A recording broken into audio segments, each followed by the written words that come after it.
Welcome to Winners, Wallets, and Worldviews, the only show that's going to teach you how to be somebody. Where in your life did you learn that you're not good enough? Take what you're most passionate about and what you're most fearful of, and what is the plan to overcome that fear, and what is the plan to enact that passion. What's up, everybody? Welcome to Winners, Wallets, and Worldviews podcast. I am your host, AJ Armstrong. You can go to Instagram at AaronArmstrong33 and follow along, or you can go to AaronJArmstrong.com to learn more about me.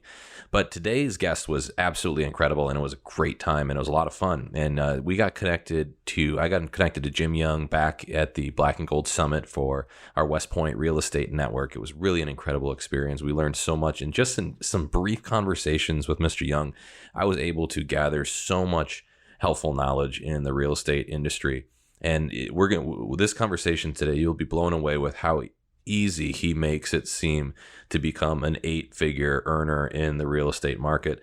But he's also just the way he communicates, the way he wants to give, and the way he wants to serve his community and other people. You'll see how humble, how generous, and how incredible of a man Mr. Young is. So I'll give you a brief introduction, and then we'll jump into the show. So Mr. Young was an Army veteran, a United States Military Academy at West Point graduate. He's from San Antonio, and he served as a tank officer, and now he's currently the founder of Sabo Development. He was a principal real estate broker. He's developed over 100 properties, beginning in residential duplexes in 2001, and then he moved up to much larger projects to include 430-plus Class A apartment complexes, as well as East Austin Opportunity Zone of 375 units. Some previous highlights from his: he was a land acquisition for downtown Austin site that's currently going to be a 850-foot office multifamily tower, and it's going to be the tallest tower in Austin. His primary areas of expertise include multifamily apartments, acquisitions, and disposal.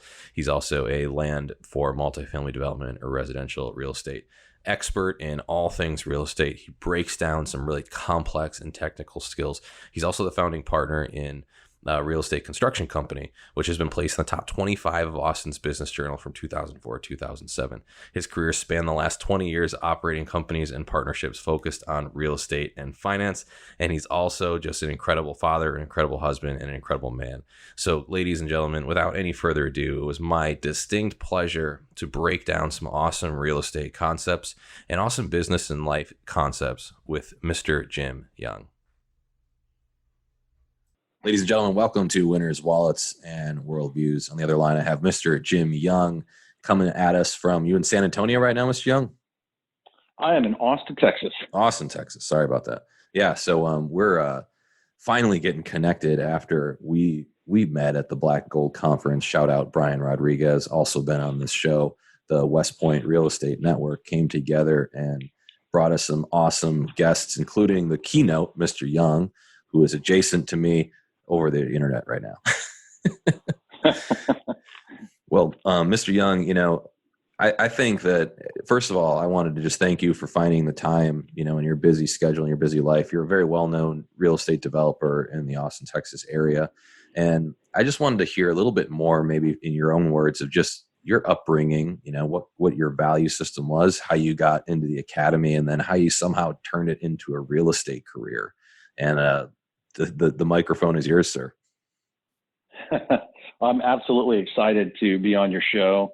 I got exposed to this through the West Point Alumni Real Estate Facebook page, and I soon became an addict of the show. My wife would ask me if I was listening to her in the car, and I would sort of be like, "What? What are you talking about?" Because I keep more than my one earbud that she couldn't see on the other side playing Winners, Wallets, and Worldview. So I'm a fan and excited to be on the show. But to answer your question, I feel blessed because I was an Army brat. My dad was pretty much career military. He had a small break in service, hated the civilian world, and went back into the military as fast as he could.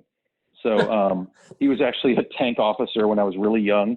I was born at Fort Hood, the site of my later first duty station. But when I was a kid, my dad was a helicopter pilot for a little while. That's really what I knew him as. And then he transitioned to being a military intelligence officer. So we got to spend time kind of moving about every year and a half or 2 years. And I grew to love it. It was pretty formative for me because we wherever we landed, whatever Cub Scout troop or Boy Scout troop I was in, that was my immediate friends. And, honestly, the Boy Scouts, the Cub Scouts, and my dad's military friends kind of informed a lot of my value system. I don't think I knew a single person who owned a business, till I was maybe 13 or 14. I would say almost every single person I knew was in the military or connected to the military or retired military. Did you personally have any like dreams or aspirations of starting a business when you were just in childhood? No, I had no idea what people did. Jokingly, my dad would say he was going to the field, and I just thought that meant he and his friends were going literally to a field and hanging out somewhere like a camping trip. Like a big bonfire party, Yeah. But honestly, it was great. Was later when I got to be a teenager. Of course, this is back in the 80s before how rules have changed now. My dad would take me. He ended up becoming the head of the ROTC department in El Paso at UTEP, and so I was a young teenager, and he would take me or my Boy Scout troop with the ROTC cadets when they went to qualify on M16s. So my Boy Scout troop got rifle marksmanship merit badge at an M16 range, or when the cadets were going to rappel off of a 90-foot cliff in the canyon, well, our little Boy Scout troop would tag along. And so I got exposed to a lot of really cool and fun and interesting things. But the thing that I guess I took from that was my dad was a very big believer in meritocracy. You are 100%, going to get the positions in life that you work for and earn. He was an officer, but he never acted like a kind of pompous, arrogant officer, and kind of grilled that into all of us all the time. Some of that work that you do is really, really is so similar to the work I do now as a developer that it's scary. So now, I grew up doing silly things like we didn't have a lot of money, but we were happy. But I would go make homemade ornaments out of like pine cones. We lived in Washington, D.C., and I'd walk around selling them door to door. I actually sold a lot of them, and I think people just had pity on me, but I had a really good sales pitch. So there might have been some seeds of future entrepreneurialism there, but for the most part, as a kid, I just wasn't exposed to entrepreneurialism and had any idea how it worked. Not till much later. Yeah. So you're a kid, you're a military brat, traveling all over the country. It sounds like you got some really awesome training in when you were younger, and you also had some those kind of military ethics, if you will, instilled with you. How did so is that what I imagine that's what led into your interest at the academy, was just having that military background. How did you get into West Point, and what was West Point like for you? Sure. So I'm a little older than you and maybe some of your viewers, but I'm 47 now. So this is back in 1988, 89. I was looking at my grades. Now I started my freshman year of high school, and I felt like it was a chance to clean the slates, because I'd been kind of a goof off like most young boys under that. I was always in trouble. The principal always knew my name. One of my vice principals definitely knew my name. And I was there for usually just dumb, stupid, lack of judgment type things. But I started ninth grade, and it was like we went to a new school, and the military was great for that. You get to start kind of all over and clean the slate. So I joined ROTC, I joined football, I joined rifle team. I was just doing everything I could, mainly because I was hoping to get a scholarship someday. But I heard about West Point about the time I was a sophomore, junior, and it was mowing lawns over the summer. And there was a colonel who had a cadet saber over his fireplace mantle. And I came in after mowing lawn, and it was hot, and drinking ice water, looking up, and I thought, man, that would be so cool someday to have a saber hanging over my fireplace. So that little kind of goofy thing is what was the seed of something. And then I started reading about West Point and learning about West Point. And I guess by the time I was halfway through my sophomore year, that was what I wanted to do and absolutely wanted to get to. And so I started working towards that, but I didn't have very good grades, and I had marginal SAT scores.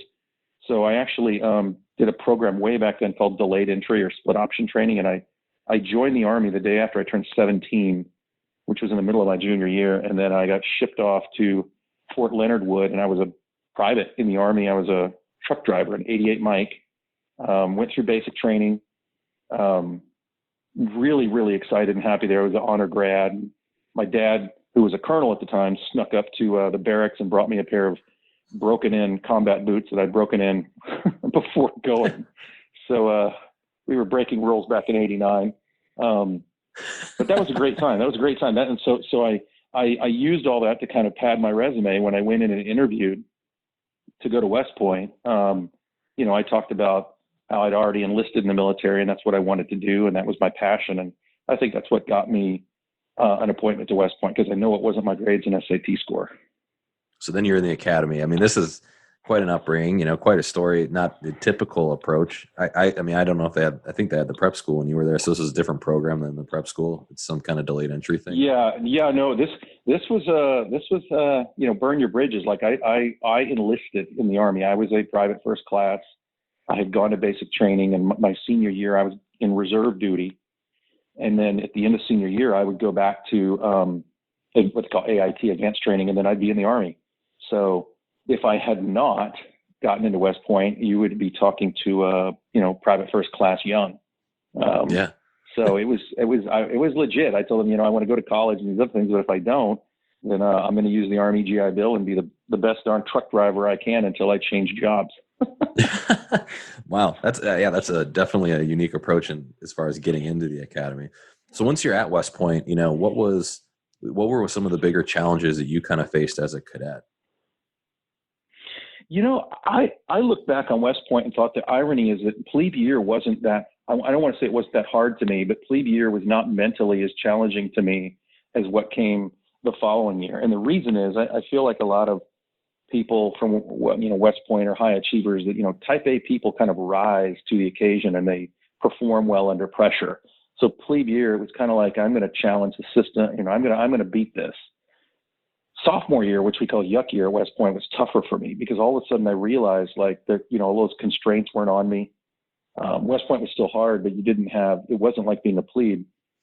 And all of a sudden I'm hearing about friends of mine back at University of Texas or up at Baylor having a good time and going to a party and going to the beach. And sophomore year was a real tough time for me. It was a real reckoning. Like, is this really what I want to do? Where you kind of like have kind of the calm before the storm to realize like, okay, I've signed up for this, but is this what I want to do? So, honestly, the academics, super challenging. And for anyone who's listening, and considering, their kid or them going to West Point, they're no joke. However, you almost have to work to fail there. You would have to try, in my opinion, because there's a network of classmates, of professors, after school tutorials. And then if you still have problems, you're losing all your privileges and you're not going on vacation, you're studying all weekend. And then worst case scenario, you're staying for summertime. Like by the time you get kicked out for academics, I'm kind of the opinion you have to want to be kicked out. I would agree with that. It hasn't changed much since when I was there. I'm a recent grad, but it's just such a team around you that it just makes it very difficult to, like you're saying, to fail. It's almost like there's a lot of pressure to succeed, but there's pressure on everybody. And I think through that camaraderie, you're able to find the resources because there's tons of resources available to you. But yeah, just wanted to caveat on that team aspect. I think that's overlooked by a lot of people. Yeah, it's that team aspect and the sense of camaraderie that, ironically, I think I remember when my dad got out of the military and had a civilian job, he would kind of pine to wishing he was back in the military, which just seems so bizarre because we knew how much stress he was under, deployments, and you'd go to Korea for a year without us and all these things.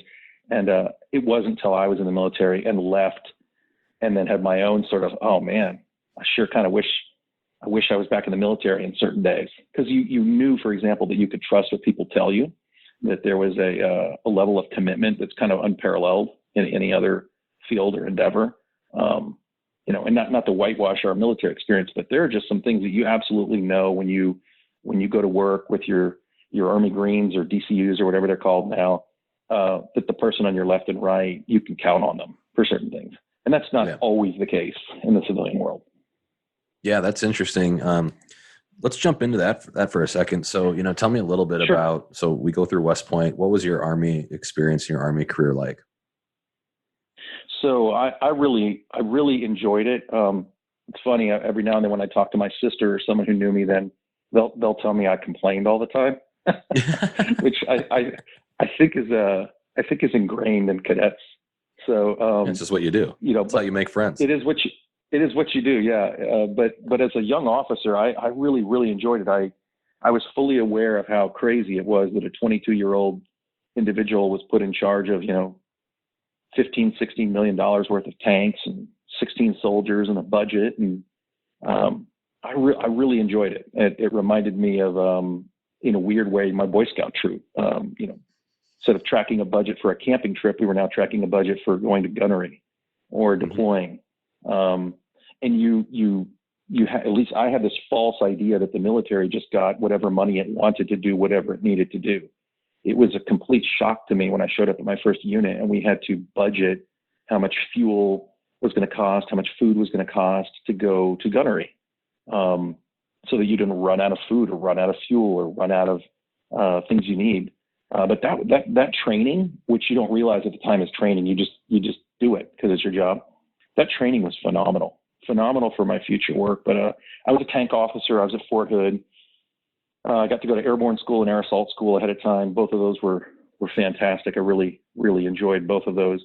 I do not want to jump out of airplanes anymore. I'm a big guy, and I was a big guy back then, and I made it to the ground a lot faster than most of the other people. But I was a tank officer, platoon leader, then a tank company XO, and then I was a battalion staff. And I got out of the military my fourth year, which is right before the fifth year normal, because I was in the military between the Gulf War and 9/11. So they had a significant drawdown. And at the time, I decided to take, at that time, it was an early release, and I got out around my fourth year, right before I would have gone up for company command, and ended up moving to Austin.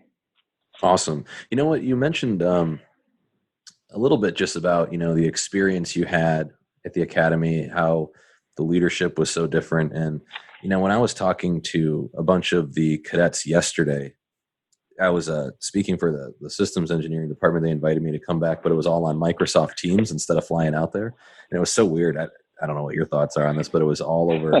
They had their cameras off, and it was just audio like this. And it was just like I was talking to nobody.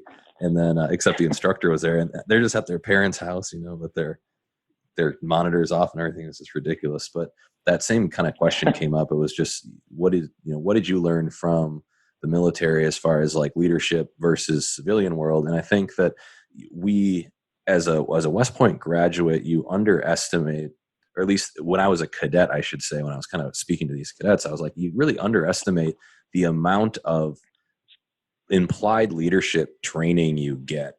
That it might be informal, but there's just so much mentorship that goes on. There is, you're responsible for people, even though they're just, classmates and things like that. You're still responsible for that first line supervisor. So one of those things that you always kind of see is that like petty tyrant, when they finally get their a little bit of power and it just goes straight to their head and they're just completely nuts. It's like most of the time you get all that out of your system when you're a cadet, and then there's like a few lieutenants, that still have it. But by the time you mature a little bit, it's all out of your system.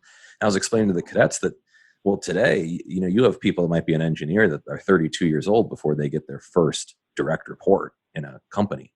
And it's just, they have no idea what to do. Absolutely. They got to train and mentor. It's just like all that gets taken for granted a lot with that military and cadet experience, I think. Yeah, you had asked me something. I wrote a comment down here. I'll tell you a quick story that I think maybe dovetails into that, but it partially, my military experience, I always feel like started when I was about 7 years old, because my dad was in the military. My dad was a really intense kind of military guy. He was the guy who would stop someone in the PX parking lot to tell them that their shoes weren't shined or their shirt was untucked. He was that guy, if that makes sense. But he was also the guy who got up at 4 a.m. to go running so that he could run the 2-mile run faster than any of the soldiers in his battalion. And then he'd still go run PT. Like, he was always like leadership by example kind of person. But so to your point, when I was in high school, I remember distinctly one day I woke up about 5 a.m. really sick. It was on a Saturday morning before a football game, and I was the center on our team. And I went crawling down the hall, I don't know what, I had a stomach bug or something. And I told my dad, I said, I can't go. I can't make it to football. I'm just going to go get back in bed. Well, that was unacceptable. Unacceptable. He's like, you have a team, you have teammates, your coach is going to decide whether or not you're fit to play. And I remember this like it was yesterday. I crawled back to my room, got ready, just sucked it up, really, because he was making me. to be honest, got to practice or got to the game, and told the coach how sick I was. But he told me to sit on the bench. The teammate needed me there. But by the time the game got ready to start, whatever it was passed, and I went out there and had my best game ever. And by the way, centers never get you snap the ball, you never get to do anything else. And I got like 2 fumble recoveries. It was fantastic. And I remember going back to my dad and telling him I think I learned my lesson. But that kind of thing came up for me in the Army. One other thing, because the Army, that type of thing happens a lot. You can't just phone it in. You can't just say, I'm hanging up today, or not today, fellas, I'm tired, because the mission and the people around you, they need you. Mm-hmm.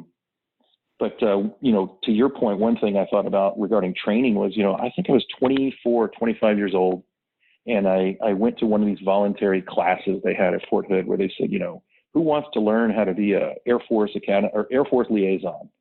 And of course I thought, well, this would be cool. I'll be the tank guy who has some sort of interaction with the Air Force. So I went to a 6-day class about how airplanes get loaded. That was about it. We moved little pieces of paper around in these fake airplanes to understand how you would load them and get the center of gravity correct. And there was a minor couple of hours spent on how an airfield operates and runs. Well, about 6 months later, Saddam Hussein had moved his tanks up to the border, and this was the first time that after the war that the Army deployed to move all of their forces back. And so we had to move the first cav there, and they show up and they say, hey, we need someone to run the airfield. Who's the person that took that class? And I sheepishly put my hand up, and they're like, great, you're the officer in charge of the airfield that's going to move the first cav over to Kuwait. And honestly, that kind of thing happens so many times when you're in the military. And this is not this is not about me. I immediately went to my company commander, was like, I have a confession. I don't think I learned much in that class. I don't know what to do. And he said, well, let's find a sergeant major and a couple other NCOs and some people. And we put together a team. I say we, meaning me and my company commander. He told me who to go talk to. And by the end of the week, our team had run this amazing airfield, but that kind of thing happens over and over and over. And I know you'll hear that same kind of story from so many other military people, but it's exactly what happens later when you become a developer or a person running a program at IBM. If you can learn to assemble a really good team, it's amazing the synergy that the team puts together. And these words all sound like they're just words when you're in like a management class. But when you actually have it happen, you really start to recognize the difference. And I really credit the military for having helped identify how to do that for me. Right. Just the amount of pressure, just the right amount of pressure to make sure that you can't fail, but you're not going to fail. Like where we need to get this done. It's a thing that has to happen no matter what. You have to get these, this machinery over across the ocean. That needs to be done. You're in charge of figuring it out, but you also have the resources there. I think that's a good segue too into a little bit how you started to run your real estate business. And sure. How you kind of got into it. So I wanted to shift gears a little bit into your real estate career. And, you're a very well-known real estate investor, very successful, especially to just a novice beginner like me. And I'm just super curious to share with you and learn from you how you kind of go about putting together a bigger deal. So I think, we had a lot of podcasts and things like that where listeners would kind of get the idea of how to do a house flip or how to do some apartments or rentals and build a portfolio. But, you're kind of an expert you have hotels, you've had large multifamilies, you've done a lot of really cool big projects. Where does a guy start? If you're me or if you're just any lay listener, what do you do? And how did you get into real estate and what advice would you have? Let's start with your real estate background, and then we'll get into maybe an example or something we can walk through to give some tactics to people. Yeah, I'd love to. So I'll try and give you the summed up version because mine's a little bit of herky jerky. I got into real estate when I moved to Austin. I had a regular job, and on the side, I started buying rental houses. I quickly realized, or at least I've assessed, that was going to take me a long time to get financially independent. I just didn't feel like I was making enough money after repairs and maintenance and so on and so forth. And so I started buying vacant lots, and then I would go out and meet an architect and engineer. I'd put together a team, and we would scrape together some money. It was me and an Army buddy. We would have a house built, at the end of it, we were just going to keep it as a rental. There was no grand master plan. I definitely didn't take any MBA courses, and I certainly hadn't listened to any podcasts. But the craziest thing happened when we got done with that first house. Someone wanted to buy it for probably about $40,000-$50,000 more than we paid, which was a captain's salary back then. And at that point, I was hooked. I pretty much quit my job immediately, scraped together the money in my IRA, sold my car, kind of went 100% all in, whole hog, as did my partner. I jokingly say we lived off ramen noodles, but it wasn't quite that bad. But you sold your car for this. I did. Yeah. I had a big fancy sports car, and kind of that was my identity. People knew me as that guy, but I was happy to drive a beater around, and all my money was in my projects. We started buying little vacant lots, and then we build a house, get it rented up, and then sell it. And then the next one became a duplex, and we get it rented up and then sell it. And this took a year or two to do a couple of them. But at that point, we had let people know what we were doing. And within our little 2-person company, I was the guy who would handle the work that no one wanted, meaning oh crap, we're buying this lot and it has a telephone pole right in the middle of it, or a manhole cover, or a sewage, drain area here in the wrong place. We need to move it. So I spent a lot of time at the city development office and learning how to navigate those things. And because we were two broke young guys, I did a lot of it like myself, instead of just hiring a land use attorney or an engineer. Really quick, when you mentioned before you're kind of scraping together to get a lot of that money, was this just coming out of what you and your partner could put together, or were you getting investors at this time too? No, we were too stupid to know how to do that. To be honest, this was a little bit of money I'd saved up while I was in the military. I'd owned a house at Fort Hood that I sold, and I think when I sold it, with my down payment and a little bit of gain, I might have had maybe 15, 20 grand. My partner had it about the same at the same time. And then we used that for our down payments to buy, this land. And then we built effectively what was a spec house to be rented out. So yeah, within the company, I did a lot of the entitlement work so that we had, a piece of land we could build on. And over the years, we went from doing houses to duplexes to fourplexes. And then I started asking questions like, well, wait, how can we buy like a bigger chunk of land and then subdivide it and pay less for these lots instead of paying a fortune to the guy selling one lot? What if we bought a half acre or a quarter acre or a full acre and cut it up ourselves? And it was kind of that ethos of, hey, I ran an airfield, I could figure this out. Yeah. And I swear, if I didn't say that in my head a bunch of times, I'm sure I said it out loud, which was, well, I ran a tank company. I think I can figure out how to subdivide something. That foolish optimism, if you will. But we did a lot of that, and over 7-8 years, ended up doing about 120 projects. But along the way, you can only do so many on your own. We had some very happy customers, and I didn't know how to raise money. So what I do is I would offer them a discount if they would take out the construction loan, and we'd kick in more of the money, or they'd pay the interest and we'd take out the loan. But all in all, we got to where we had a pretty thriving little business until the economy tanked. And there were a couple things that happened regardless of the economy tanking, but that's kind of how I got into real estate, and then how I pursued it through most of 2001 to 2009 was as a residential real estate developer. I didn't realize that I was actually also a land developer at the time. I just thought it was a bunch of hazing that was being thrust upon me of having to rezone or move a telephone pole. It turns out though that hazing can be really valuable. Yeah, like you were the problem guy. It's like when something would happen, you do the dirty work and try to figure out the solutions to these problems. Because how many people get turned away by deals like that just have some kind of little issue that when you figure it out, there still is a return on the investment after that issue's been solved. You know what I mean? Yeah, absolutely. I would say that, knowing how to create value is supremely important in any field of endeavor. But in real estate in particular, if you can start figuring out how to create value even on a small scale, and then you learn how to do it on a medium scale and on a big scale, the process is still very, very similar. Some of the mechanics of it might be different, and you might change positions from being like, a lineman to the quarterback. But there's a podcast that you did, I remember one time, and I just loved it. You were talking about creating value because the marketplace doesn't care that you want to work at home.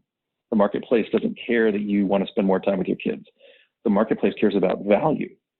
And that's actually a good thing, because if you can create value, the marketplace will beat down your door to bring business to you. Mm-hmm. Which inadvertently is kind of what I ended up stumbling into, is with what became the most profitable thing for me was to be able to have control of my sites, because I knew I could entitle things and make them what I wanted to on a limited budget to then go the next step and the next step and the next step. Yeah. Yeah. So you get hit in 2008 or 2009 with obviously the housing market crash. And what did you do at that point? How did your business have to pivot? My business pivoted big time because I kind of hope none of your listeners ever have to go through this, but at the same hand, it was the best thing that ever happened to me. I was making really, really, really strong income, more than I dreamed was possible. And all of a sudden I had a general contractor who ran off with effectively about $1 million of money. And what he did is, we had funded him draws for work that was done out on these properties. And he took the money and he paid off his house and he paid off a bunch of bills and then quit. And I know what most of your young listeners are saying is, well, sue him. And what you will find is that oftentimes when you sue someone, you can spend more money suing them than you're ever going to recover, mm-hmm. which sounds crazy. But in the case of this gentleman, he actually died. And so we were suing him. I didn't kill him. He had cancer. I wanted to kill him, but he had cancer, and he had decided in a warped way that what would be good for his family is to take all our money and pay off his house and all of his debts. So we ended up suing his estate, which is a horrible position to be in.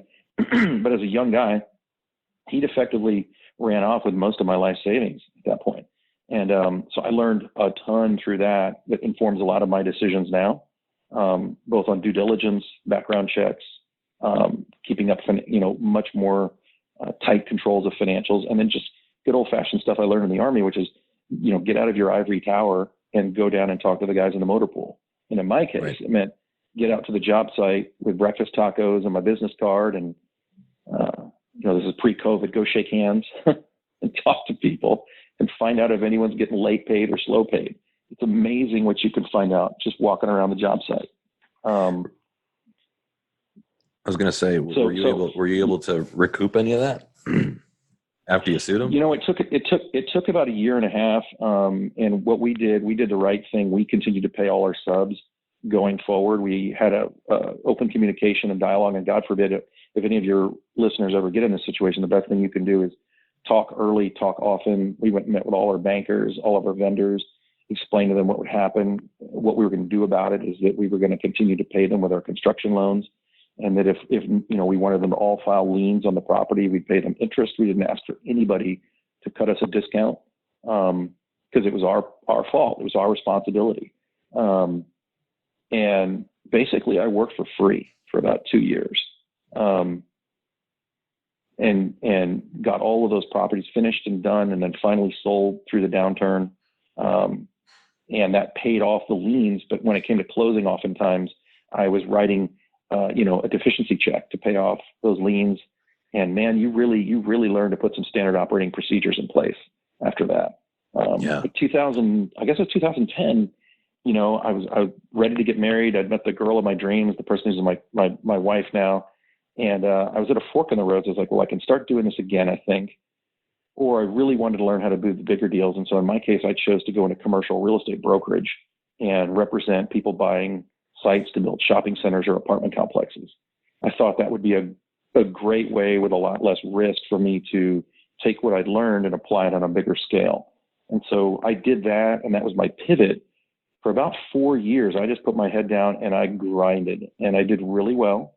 And I took courses from CCIM and some other organizations, and I got really involved in professional organizations and networking, and carved myself out a really, really good living as a commercial real estate broker, primarily working sites.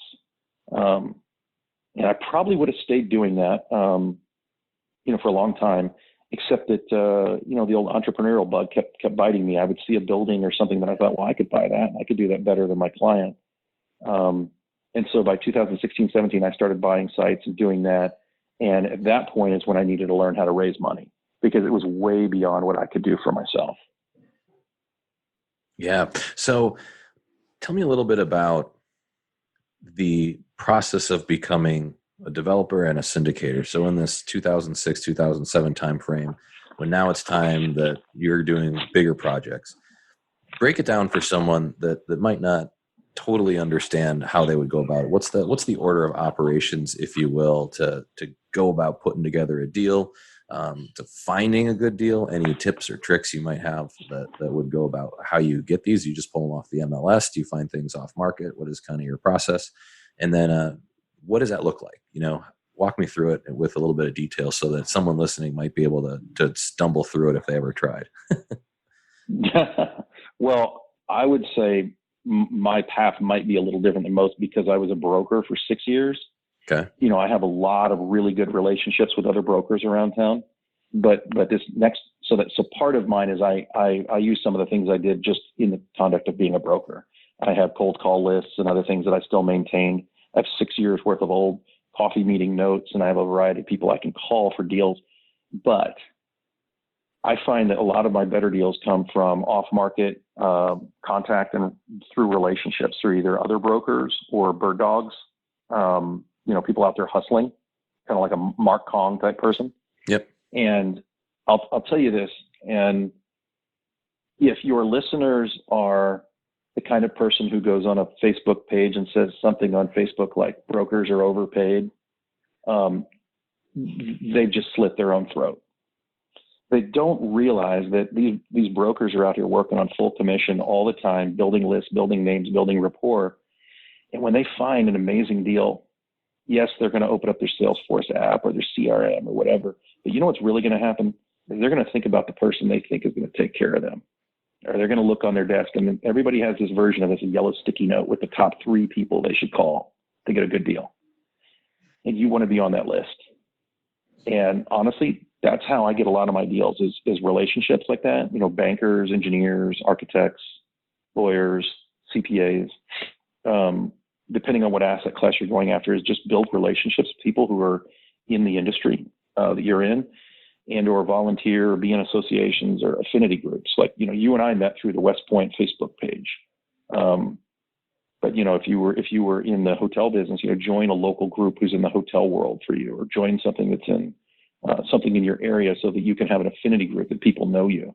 You can sharpen your pencil and get to know people. So that's kind of how I find deals, at least initially. Sure. And then, a lot of the times it's just be a voracious reader and consumer of content and podcasts like yours. And you'll run into more. It'll be amazing how many more deals you run into.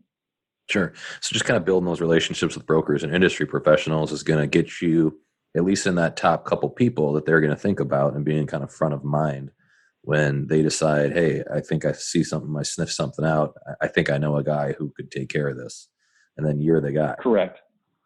Yeah. If you want a real pro tip is when you're done with a deal, as the client, take your broker out to dinner instead of the other way around.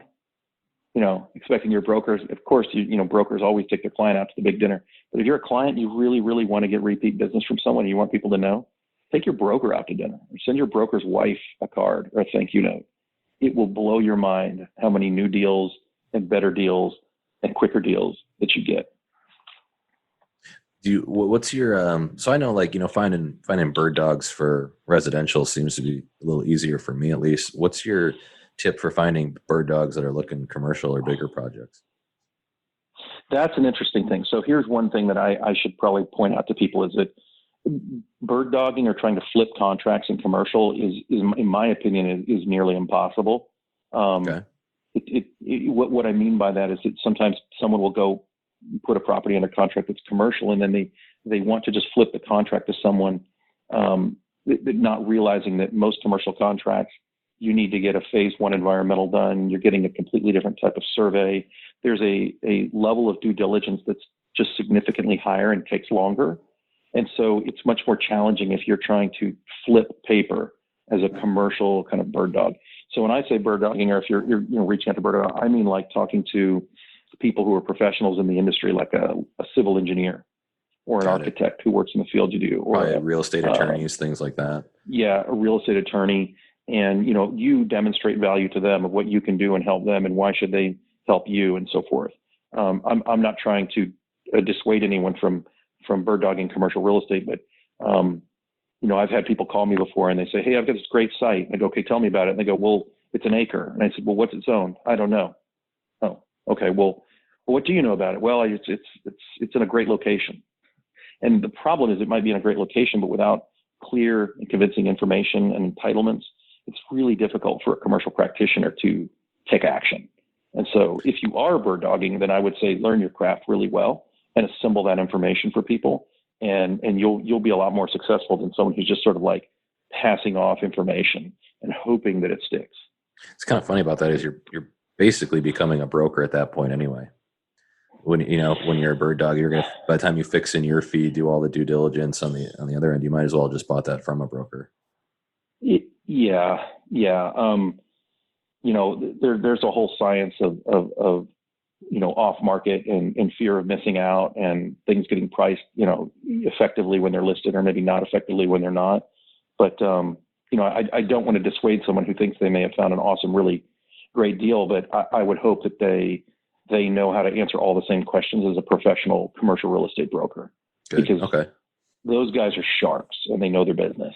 I think that's good advice, though. That is really helpful for people that want to do more advanced wholesaling kind of work. Is they realize who the investors that you're going to be selling this to are a little bit different than just someone that buys houses cash. So yeah. And so you had a question about soliciting investors, I think. Yeah. Let's talk about that. So I would tell you. Yeah, I'll tell you real briefly. With me, I never set out to solicit investors. So as a strange function, it was more like a long-term 6-7 year deal where I sold properties to people. I demonstrated value. We had a legitimate relationship. If they had the property and later they were asking me, hey, who do you know that can help me lease this or manage it? Or I just had the air conditioner broke. Can you tell me who will, fix this, or what's a good warranty company? There was a lot of long-term stuff. So I would say don't discount the long game, because in the long run it will provide you some amazing results. But in the short game, nowadays, if you're trying to raise money, I would say make sure you do things like, stay in contact with people, join some affinity groups, learn your craft really well. If need be, link up with a mentor or someone who's maybe further along and either offer to work for discount or free or do something so that you can, gain a skill set you need. But as far as soliciting investors, one of the things that I find that helped me the most was I didn't start out asking people if they would give me money. I started out giving advice about 1031 exchanges or tax planning or the value of buying duplexes or other things. I started out by providing information and other things, and I try to build my brand or my identity as someone who, if they have a question about commercial real estate, they should call me. And that led to down the road when I was doing projects and doing deals, and I would send out an email. In my case, I used emails about this new project I was doing. I didn't just flat out ask people for money. I just say, we're doing this project and we start raising money on XYZ date. And people would ask me. So I was never like the schlocky guy calling them up, beating up, asking for money. And what you'll find as you get older, that becomes a real natural conversation as people get into higher and higher positions at their company, or they're, making more money as a doctor or dentist or whatever. They're going to naturally be looking around for places to invest. And it comes up very naturally if you already have been building that kind of platform. Yeah, I think that's interesting that you bring that up, because early on, I always thought it was some kind of campaign you would launch and you would go door to door knocking and try to ask people questions and all this stuff, and then you find out that it's just a couple buddies you might know or some people you ran into that have a bunch of cash that's burning a hole in their pocket, and they kind of informally they're looking for somewhere to put their money or something to do, and you just kind of take note of those people and then put them on a list for if you have a deal come up, something like that. Now I'll tell you this. So that's how initially, like when in my case, I do a lot of buying land. We'll buy a site now and we will rezone it. or upzone it or bring sewer or water or electric, or we'll do something to make it worth more. And about half the time we just sell that land and we take that cash and use it for something else. The other half the time, if we can create enough value, the Aaron Armstrong method, create value, we'll add value to something, and then we'll use that increased basis, that increased fair market value, to roll it into a deal or obtain a construction loan or a development loan with that increased value to go vertical or do the next step. Now, that phase, if you're trying to raise money for a much bigger project, then you're going to need two things. A, you're going to need a lot more money, and you're going to need to demonstrate that you have the skill set to do the project. So in that case, you either need a project manager, someone who's done that work, or you hire someone, or you partner with someone who's done it, and you demonstrate that. And you can go to professional, in the case of commercial deals, you can go to professional debt and equity brokers that can help you raise money for a big project. But at that point, you'll national, also or are they usually local? Do you have any like names of companies both that you would recommend? Oh, sure. Okay. I didn't know if you wanted me to, I didn't know if it was like the game show where you don't name the name of the company. No, I was just wondering, just in case someone wanted to, like, if I found myself in this position, who I could call. Absolutely. Out. Yeah, there's big national firms like JLL or CBRE, or one that a friend of mine works with is called Northmark Capital. And you go in, you meet with them, you're going to need to clearly demonstrate your business proposition. You're going to have a really good deck or packet. And if you don't, there are firms that can help you with that too. But in the end, there's going to be a point where there's going to be a resume, and they're going to want to see that the people running the project have the skill set to do it, and ideally that they've done it before. And if so, then there are professional organizers who go out and will raise that money for you, typically in what's called a limited partner and a general partner kind of construct. Sure. So if you want, I can walk you down that lane too. Yeah, like that's, kind of segues into a question around soliciting investors, and are you typically the one that's putting these deals together, putting the packet together yourself, or do you have like some finance guy look at it to make sure the numbers are solid before you decide to pitch this to somebody? Are there softwares, or there's a third party company that's doing it? I'm just kind of curious on who's doing a lot of this analysis, and then how do you know you're confident in it? When are you confident enough to give that to a potential investor? Sure. So a little bit of both. I do a lot of my own underwriting because I used to do it as a broker for other people. So I'm familiar, I'm comfortable with it. I also took all of the CCIM courses, became a designated CCIM, and then I was the president of the CCIM chapter for Central Texas. So to me, you don't have to go through all those things, but if you don't, then you need to be able to pay someone who does possess those skills. Pay an analyst or pay someone, and you can find those people typically at, like I said, at JLL, CBRE, HFF, Northmark Capital, and you'll have to pay for them, just like you pay for a lawyer or an engineer or someone else. Yep. You can also do things like, there's a software that I used to use when I was first getting going that's really interesting. It's online. It's called Adventures in CRE. And they have really basic, simple models all the way to crazy complicated models. The higher your skill set, then the more you can use the crazy high-end complicated model. But the metrics I think that most investors are looking for, they're going to ask people about the IRR. That's the internal rate of return. And that's the return that you're making if you were to annualize a deal over the course of the deal. So you've got your money in, the money you earn or lose during the deal, and then the money you earn or lose when you exit. Ideally, you want to earn on those. You take all that and you do a net present value, and you determine what your earning is if you had a deal, what you're making on an annualized basis. That's IRR. That's important because a lot of deals, when you have a sponsor putting them together, or someone like one of your listeners is putting it together and raising money, people want to know what the annualized return is, because they don't want to be in a deal forever. They have plans for this money. They want to earn it and get it back. The other metric that a lot of people look for is called multiple of cash. And that is, okay, so am I earning 2 times my money, 1.5 times my money? You might tell me I'm earning this really high IRR, but I'm earning like 1.05% of my money. Well, that means if anything goes wrong, then I'm not making this big IRR. So people are going to look at both of those a lot of the same way you look at a gas pedal and a clutch in an old car. They want to make sure they can balance those out for risk. And the funniest thing is your really experienced investors are going to ask you a totally different set of questions than the IRR. A lot of times they're going to ask you more questions about what downside risk protection do you have? And they're going to ask what kind of backup plan you have if the original plan goes haywire. Honestly, this is where people who've been in the military can kind of shine, because they're going to want to know all the multiple ways of exiting the deal that you've come up with in case the deal doesn't go to plan. So those are the kind of metrics I see that most people ask for, and the software and the tools that I see people using. This might be a bad question, but I'm just wondering, is there a range of IAR that's pretty common that you find it easier to get investors at than others? I imagine it all changes based on location and the deal and things like that, but is there like a ballpark that people are usually looking for?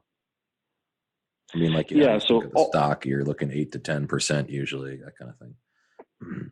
You're exactly right. So all of this falls into what's called the capital markets. So people looking at real estate acquisitions and owning it themselves, or real estate deals of investing in someone's deal, or stocks or bonds, or should they trade options, or maybe they should go be a hard money lender, or they look at all these things they can do with their capital. And depending on how the capital market is doing in general, that really dictates what I have to try and offer, because we want to try and be competitive. So I would say 3-4 years ago, it was pretty common for me to try and structure my deals in such a way that the investors, the limited partners, were going to earn somewhere between 18 and 22%.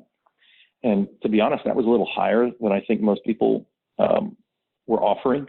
But the reason I did that is because when I first got started, I didn't have a big track record. I needed to be able to throttle more of the money to my investors.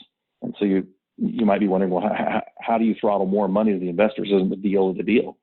And the answer is that there's a deal level return, and then that money gets split between the person running the deal, and it's usually called the sponsor, the general partner, and then the limited partners are investors. And so when I first started, I didn't take management fees. I didn't take an acquisition fee. I usually didn't even take a developer fee. Or on one of my first apartment deals, there was a developer fee, and that's just sort of like you're paying someone to run the process the same way you would pay your architect or pay your engineer. Those are fees. They come off the top of the deal, so to speak, before the profit split. Well, I gave my investors part of that fee, part of the, I call it my blood, sweat, and tears, to juice their returns so that they would get into my deal with me, because I was a kind of new and unproven person back in 2016. So those are things that some of your listeners could do too, is find ways to increase the deal return to the investor without increasing risk. Don't go do something crazy risky just because you want to get a higher return, but maybe give up something or toggle something a certain way to get more return to the investors. So then in those types of deals, where you would normally be taking a fee or something like that as a way of getting paid, you're exclusively just making money off of your percentage of ownership. Yeah, exactly. So when I first started, I did that, and I'll tell you, I still do that on some deals. What you'll find is that typically, like on the terms and conditions of a deal, a lot of the times you'll see the sponsor who sets up the deal will put up anywhere from 5 to 10% of the equity, and the investors will put up 90 to 95% of the equity. Then the sponsor's responsible for obtaining the loan. So that sponsor may go out and have really good credit and good income and be able to get a loan themselves, or they may pay or bring on a separate partner of their own to guarantee the loan. I've done a lot of these deals. So far I've been my own guarantor and my own, I obtain loans typically from just a normal bank or a normal debt source. But, some loans get really big, and so you may have to bring on a guarantor. You may have to get a private lender. And if the deal still makes with that, then, you do that, but you split up that money. And it usually, what happens is the better the deal goes, the higher the return, the IRR. Then there's something called a waterfall. And the waterfall basically says, if we hit, say, once I've returned you, Mr. Investor, I've returned you your capital investment and an amount we call a preferred return. It's kind of like an interest clock ticking. That's to make the sponsor work quicker instead of sitting on their hands. Then once I've returned you your money and a preferred return of, say, anywhere from 7, 8, 9, 10% per year, then all the rest of this money, this profit pool, we're not actually splitting it up 95 and 5. We might split it up 80 and 20, where the sponsor gets 20 and the investors get 80% of that money. And then once I get you up to say a 20% return, we might split it 40% of the remaining money to the sponsor and 60% to the investors. But that's a good thing, because that means you're already above a 20% or above a 15%.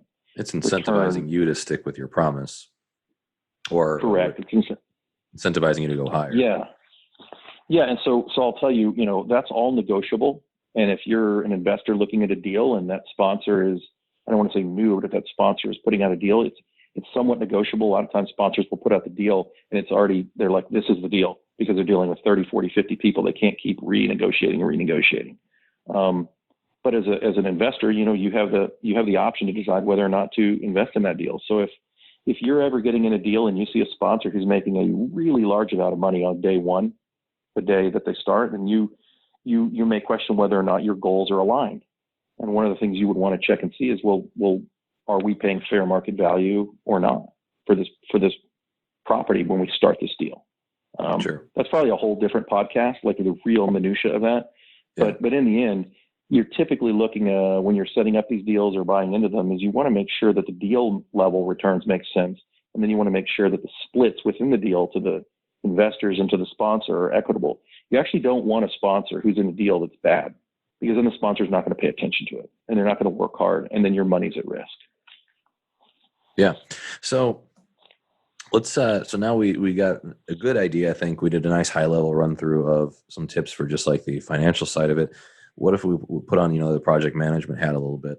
What are we looking at for, how do you manage these big operations? What is, I know, especially around here, there's a pretty expensive trade skill labor is a big problem when you try just to do smaller residential or rentals, but even when it gets to bigger projects. So like just managing labor costs, managing material costs, managing timelines, that whole project management side. Do you have any, pro tips on that kind of thing? Yeah, I actually have a great pro tip. Look in the mirror and decide if you are that person. There are some people who are outstanding at that. And if you are, and you know that material, then don't be afraid to go do that. But I looked in the mirror and I knew that that's not where my highest and best use is. That's not where my interest is. And so, I've always been a meticulous saver. So I saved up enough that I hired a full-blown project manager from a project management company, someone with 10, 15, 20 years of experience doing exactly what you're describing. And so, for example, I have a project I'm entitling in East Austin right now. And we hired a project manager that, I guess I'll just tell you, it costs us more than $15,000 a month for that company. But we have 3 dedicated staff personnel working, all the time on that project. We have weekly meetings, but a variety of calls in between, and they're handling RFP processes. Those are, requests for proposals. They're answering questions. Of course, they're coordinating with me, but it puts me in a position where the 3 people working on that, they've collectively done probably $1 billion worth of apartments. They've been doing apartments for 20 and 25 years before I was even thinking about them. And it's really been helpful for me, to have that kind of horsepower at a fee, at a cost to the project. Maybe in 2-3 years, I might decide that I just want to do that in-house or hire a full-time employee. But one other nice thing about doing that is when the project ends, my commitment to overhead and payroll ends, and I can hire that same project manager again for another one, or I can hire someone in-house. So I would say if you're trying to do those things and your project is big enough, look at either hiring a project manager or look at doing something called design build with your general contractor, which is where you come up with a lot of these things ahead of time. You agree on a budget, you agree on things, and then obviously subject to all your contracts and documentation being good, you go into what's called a GMP, a guaranteed max price contract, and you move forward. And then that way you have professionals who really know what brick and materials and concrete and steel and labor for certain things should cost. But I can tell you with COVID, going on right now, what we're seeing is there's a lot of uncertainty in the market. And so some projects are just flat out being canceled because people don't know whether they want to move forward with them. And I've seen general contractors and subcontractors and material suppliers already offering 10, 15, and 20% lower for projects so they can just make sure to lock in the work. Sure. That's actually a good tip too. I mean, if you could take advantage of some of the uncertainty to try and get discounts, it might be something to think about. So Absolutely. As you were learning through all these different things, maybe we don't have to talk about a certain example. Maybe we can talk about conceptually, but what do you typically find is the biggest headache that you have to deal with, or the biggest headache that you have dealt with? What's a big problem or challenge that you had to overcome? And then what tips would you get so that we can avoid that, or that we can solve that with, our sword and our shield? Well, I guess I would say my biggest challenge that I had to overcome was initially when that GC took all that money from me, that was a huge ego boost, not just a huge ego blow, not just a monetary blow. And it made me question and doubt myself and all kinds of, things. So for me personally, I would say take your time. I don't want to use the word go slow, but choose your deals wisely. I had an investor mentor of mine tell me one time, choose deals that don't lose money, which is of course laughable. But in reality, what he was trying to say is, if you're looking at two projects and one of them is maybe a little more risky, but it can make more money, but if it loses, it can lose a lot. And then you've got another deal that's maybe not as risky. It doesn't really have as much of the downside. Pick the one that doesn't have as much downside, for sure. That was one of my biggest challenges was trying to make sure I could identify, well, which one is it? And so for me, taking classes like CCIM and hiring project managers and hiring land use attorneys, hiring civil engineers, was really, really the way I was able to overcome that kind of challenge for me. And it just meant, taking my time, saving up a little more money, not trying to race off and do every project unless I had the budget to hire a really, really skilled team. Yeah, that's a good tip. And this kind of, as you were mentioning that, it brought up another question I kind of had back on the analysis side, some of the more investment side. Do you have another just like place that you would go find an analyst other than some of these big companies if you're doing smaller deals, maybe just, 50 units or less or something like that, or maybe 25 unit project? Is this just a VA that knows how to do real estate analysis, or is this like a firm, a CPA that sits there? What level to do some of the underwriting that you would need to do to pull in investors or get some good lending? Well, so for example, in the commercial world, we have different asset classes. In hospitality, which is hotels, you've got hospitality people, you've got multifamily people, you've got retail people. So I would tell you that it's important you get an analyst who is experienced with retail, if that's what you're going after, or with hospitality. There isn't a one size fits all. That's the good and bad news of commercial, is that you can become highly skilled and highly valued because of your skill set. But I would say in your specific town or region, see if you can find someone who is who's either worked at a firm like that. You can find them oftentimes on LinkedIn or Upwork, or to be honest, just networking through, like these investor pages like we have on the West Point Facebook page. You'll find people who actually work at multifamily firms or hotel firms, and they have legitimate, not only the skill set to do the underwriting, but they know whether the information that's going in is correct, the assumptions. Sure.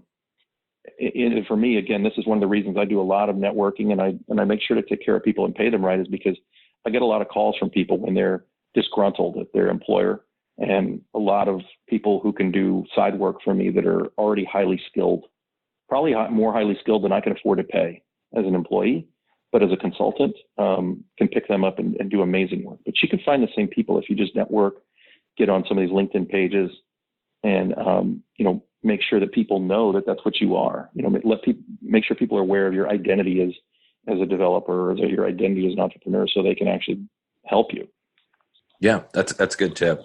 I appreciate that. So another question I wanted to ask, as we're wrapping these things up, we got a couple more, but the last one on the real estate side of the house is, you mentioned that you had gone through bringing 100 units or something, residential units. You went through the ringer, you kind of served your time, if you will, and then you jumped into some bigger commercial projects later on in your career.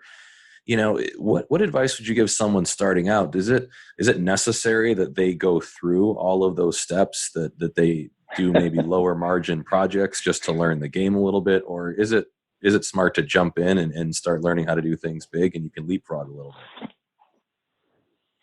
Boy, I wish I knew the exact answer to this, but I've thought about this before, but I don't think it's necessary that you need to do what I did and go spend 7 years building houses so that you can do the next step and the next step. I don't think I'm going to haze anyone in that manner. Looking back, I always thought, if I had realized where I am today, then I probably would have been maybe better served if I had gone and worked at like a big real estate firm like Related Company or Hines or Hanover, one of these big national firms, and jumped in and been swimming in the where they make the sausage and being in the back of the candy factory learning how they actually do all this. The reality is I just didn't know that stuff. I wasn't exposed to it. I didn't grow up around it, so I had no way of even knowing it existed. But if you're a listener and you already know that's something you want to do, then maybe you should consider going and working at one of these big firms and really learn how all of this works, and then deciding after 3, 4, 5 years, okay, do I want to go start my own shop? Do I want to work for a smaller independent? Do I want to maybe just work my way up in this organization? Because, there's no right answer to any of them. I know some people who are working on skyscrapers and doing $700 million buildings, and they enjoy it because they have a salary, they have a bonus, they have an expense account, they have a nice office in the corner. But ironically, some of them don't make as much as you would think. And so it just depends on what's most important to you. I'm happy now with the route I ended up on. But, if I could go back in time and tap myself on the shoulder, I'd probably say, hey, let me save you 6 years here. And maybe you're going to love this development thing. Go work for a big professional developer for a while. Learn the ropes. Sure. As far as jumping into it, do you think what are the important things to have on a resume before you go into some of these bigger deals? You mentioned, okay, 3 or 4 years at a firm could do it, and clearly 7 to 10 years of multifamily and flipping could do it. Is there anything in between somewhere in there that you think you would, if you're an investor, or, and you wanted to go with a sponsor that's a starter that's starting up, what is it that you're looking for, and as far as a resume? I would say, that going all the way back to the beginning of our interview today is talking about teams. If you're not experienced enough to hold yourself up as an experienced operator, go partner with someone or team up with someone. You're going to need a reason for that person to do it, other than just, hey, we went to the same college together. Will you partner with me? Yeah.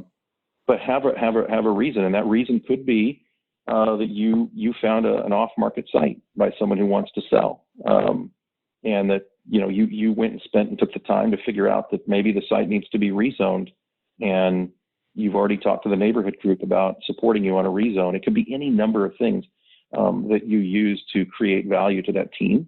It doesn't just have to be experience or just have to be money. But in the end, the team's going to be, an effective real team. So I would say, yeah, the guys don't have to do some 7 to 10 year, 3 to 5 year slog. Certainly one thing that the younger folks have a big advantage over me is that with Facebook, LinkedIn, and online and these other things, you can learn a lot of things a lot quicker and form, relationships and connect with people a lot quicker than we were able to do in 1995 or 1999 or 2001 now. And so I think, a lot of people could accelerate and do what I did in like 3 to 5 years by teaming up with the right people.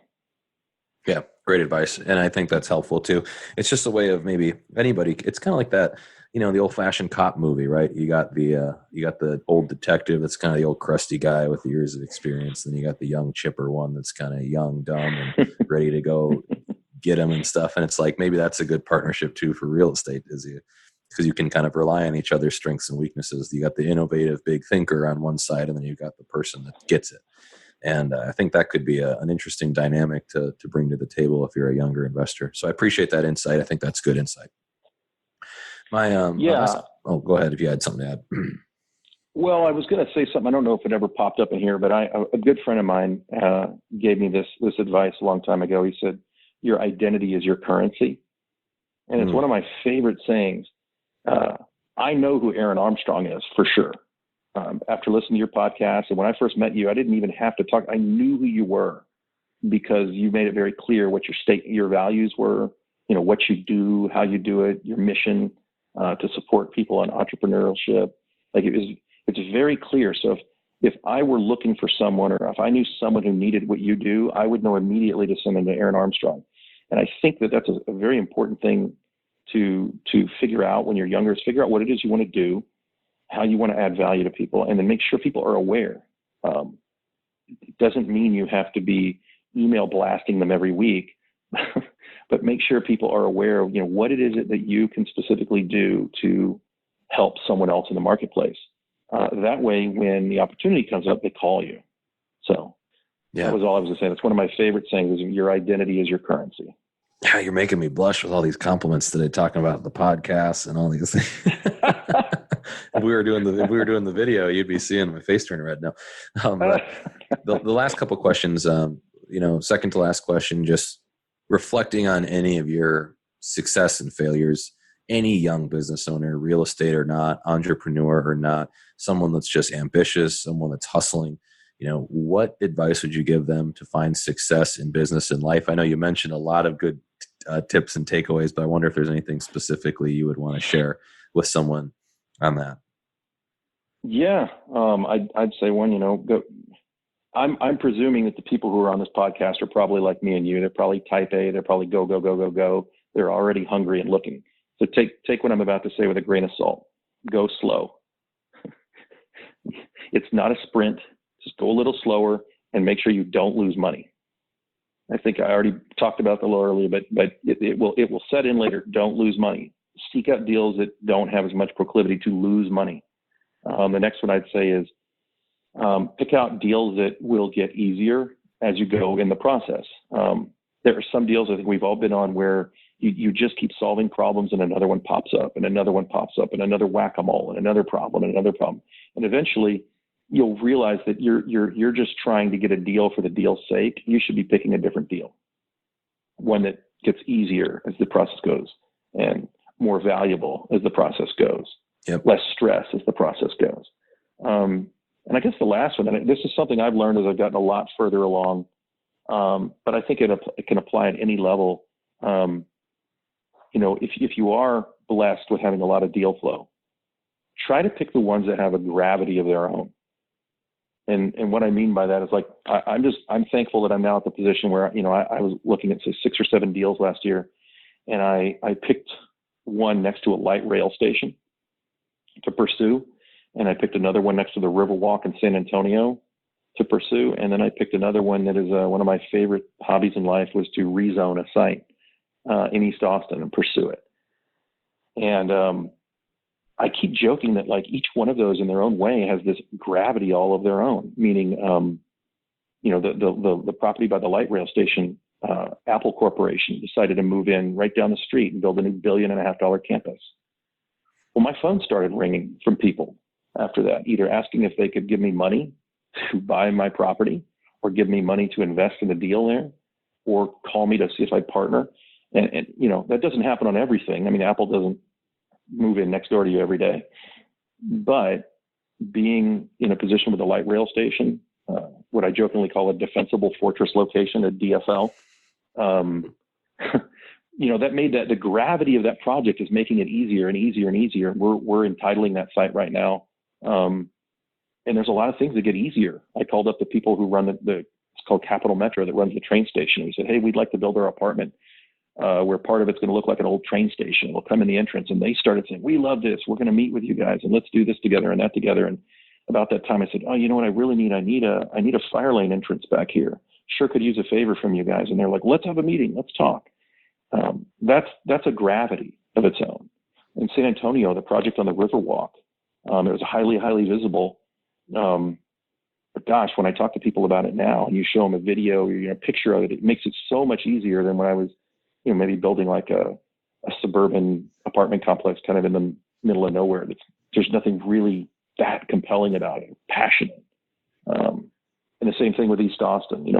The gravity of these different projects, they each have their own things, and it makes it in a strange way, it gets somewhat easier each day, and you can see the finish line easier as opposed to harder. Mm-hmm. Yeah, I think that's great advice for any young business owner or anything. Just figuring out that sweet spot.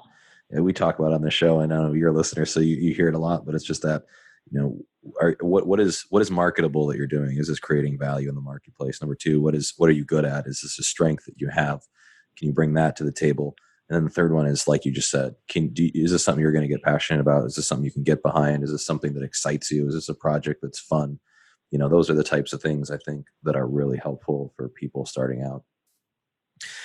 Well, Mr. Young, I have a final question for you. I know with all this, with COVID-19 stuff going on, it's been really crushing small businesses in general. And you are just that servant leader, that person that gives back, that person that helps others. Tell me about what you guys started to help some of your local businesses in the Austin, Texas area. And how, I think it's something to do with trading gift cards or something like that. I'll let you explain it because it seemed really interesting. It's just an awesome demonstration of your character to help your community when you can. Yeah, so West Point had a saying when we were there, and it's still, I think the mission is called leaders of character who serve the common defense. And when I got out, I switched that to leaders of character who serve their community. So, I saw all these small business owners and, fellow entrepreneurs and people who they're literally my friends and cohorts and colleagues and people I love and care about, just struggling, especially when their restaurant or business or jumping house business closed. And some of them, they just can't, there's nothing they can do to try and generate as much revenue as they need, either working from home or during the downtime. So I reached out to another two entrepreneurs here in town, to be honest, two guys that are much more tech savvy than me. And I said, I had this idea. And that was if we could help people generate online gift card or gift certificate sales now, instead of later. People could buy gift cards, for example, from the guy who runs the wine tour and use it later this year when we're done with all this. So we came up with this phrase of flattening the economic curve. And within a week, we raised some money from a few entrepreneurs who aren't affected by COVID as much, hired some web guys and a web team, and we created something called localsupportcard.com. And localsupportcard.com is a place that small business owners can go. They can register. We have a team that will onboard them and get them set up with Shopify or Square if they don't already have that, so that they can sell things online. And then we promote the website, we promote theirs to local news media, social media, LinkedIn, and to other people to buy gift cards from them, and oftentimes give the gift card away to first responders and those things. So we're trying to figure out a way. We know a lot of people are signing up for PPP loans and COVID relief loans, but this is not a loan. This is real legit sales, and it hits home close and personal. A good friend of mine is a class of '95 grad. His name is Mike McGovern. He owns Austin Beer Works, which is a delicious, delicious beer if you're in the mood to sample. And we reached out to him as one of the first guys and said, we want to get you up on this thing and have people buying gift certificates for beer. And then we started reaching out to other restaurants. We're about to launch it in San Antonio and Dallas, Fort Worth. And it's kind of very grassroots, and it's not high tech. It's just something we were able to do to try and help people. And it's called localsupportcard.com is where they can find information.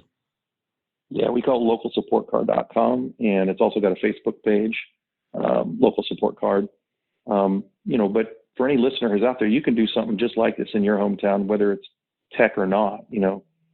Buy a gift card from a restaurant and treat the fire department or the police department or someone to a nice hot meal instead of whatever. If you have the means, tip someone quadruple what you'd normally tip, and that way we can kind of help everybody through this situation. Any other solutions or tips to help people through this COVID-19 crisis?